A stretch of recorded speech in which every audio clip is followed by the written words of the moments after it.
ನೋಡಿ, ಈಗ JDS BJP ಅವರ ಹನಿಮೂನು ಮುಕ್ತಾಯ ಆಗಂತ ಹಂತಕ್ಕೆ ಬಂದಿದೆ. ಈಗ ಅವರು ನಾನೊಂದು ತೀರ ನೀನೊಂದು ತೀರ ಅಂತಕ್ಕಂಥದ್ದು ಆಗ್ತಾ ಇದೆ. ಕೇವಲ ಅಧಿಕಾರಕ್ಕೋಸ್ಕರ, ಅವಕಾಶವಾದ ರಾಜಕಾರಣಕ್ಕೋಸ್ಕರ ಕುಮಾರಸ್ವಾಮಿ ಅವರು ಅಧಿಕಾರ ಪಡಿಬೇಕು ಅಂತಕ್ಕಂಥದ್ದು ಇದೆ. ಕಾರ್ಯಕರ್ತರಲ್ಲಿ ಮತ್ತು BJP ಅವ್ರಿಗೆ ಎಲ್ಲೋ ಒಂದು ಕಡೆ ಭಯ ಇದೆ.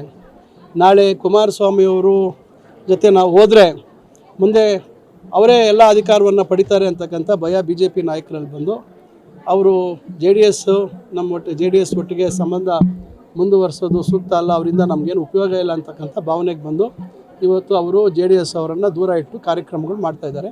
ಇನ್ನು JDS ಅವರು ಇನ್ನು ಬಂದ ದಾರಿಗೆ ಅದೇನೋ ಸುಂಕವಿಲ್ಲ ಅಂದಂಗೆ ಅವರೀಗ ಇದಿಲ್ದಿರ ಅವರು ಹೋರಾಟ ಮಾಡ್ತಾಯಿದ್ದಾರೆ. ಮಾಡಲಿ, ಅದರಲ್ಲೇನು ನಾವು ತಪ್ಪು ಅಂತ ಹೇಳೋಕ್ಕಾಗಲ್ಲ. ಅವ್ರು ಹೋರಾಟಗಳು ಮಾಡಲಿ.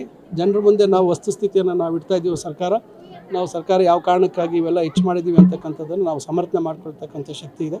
ಅದನ್ನು ನಾವು ಹೇಳಿ ಜನರಿಗೆ ಇವತ್ತು ಗ್ಯಾರಂಟಿಗಳು ಮತ್ತು ಅಭಿವೃದ್ಧಿ ಕೆಲಸಗಳು ಇವೆಲ್ಲವನ್ನು ಸಮರ್ಪಕವಾಗಿ ಕೊಡುವಂಥ ಕೆಲಸವನ್ನು ಮಾಡ್ತಾಯಿದ್ದೀವಿ.